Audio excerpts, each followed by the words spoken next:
আসসালামু আলাইকুম।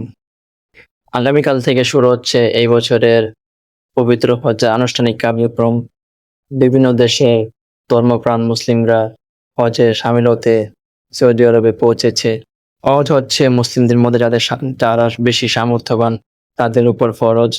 তারা একমাত্র বছরে একবার এই ফরজ হজ আদায় করতে পারে। তো হজ করার মূল উদ্দেশ্য হচ্ছে সকল পাপ গুনাহ থেকে আল্লাহর কাছে ক্ষমা চেয়ে নেওয়া এবং তওবা করে আল্লাহর পথে ফিরে আসা।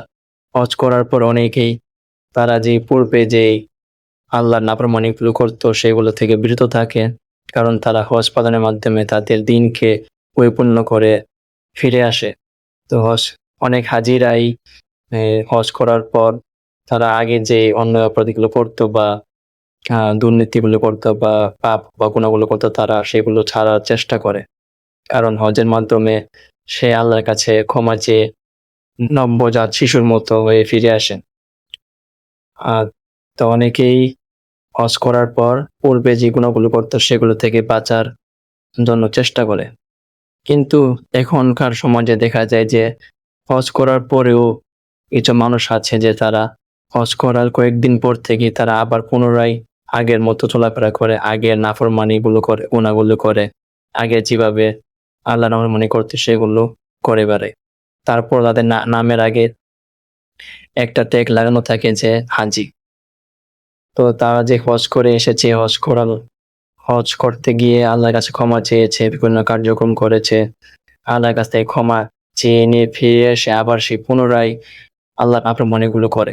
তো আমারও একজন পরিচিত আছে যিনি হজ করে আসার পরেও মোবাইলে বিভিন্ন ধরনের ভিডিও দেখে, মানে অশ্লীল ভিডিও দেখে বা নাটক সিনেমা এগুলো দেখে। তো আমিও নাটক সিনেমা দেখি, কিন্তু আমি তো আর হজ করতে যাইনি। হজ করার পরে হয়তো আমিও এসব থেকে বিরত থাকার চেষ্টা করব। চেষ্টা করাটা হচ্ছে মেইন।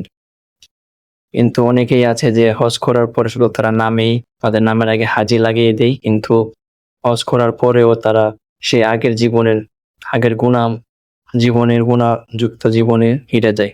আগের গুনাহগুলোই করে। তো এই বছর যারা হজ করতে গিয়েছে তাদেরকে যেন আল্লাহ এই রহমত, এই তৌফিক দান করে যে তারা যেন হজ থেকে ফিরে এসে আগের জীবনে ফিরে না যায় এবং তারা যেন আল্লাহর নাফরমানি থেকে বিরত থাকেন।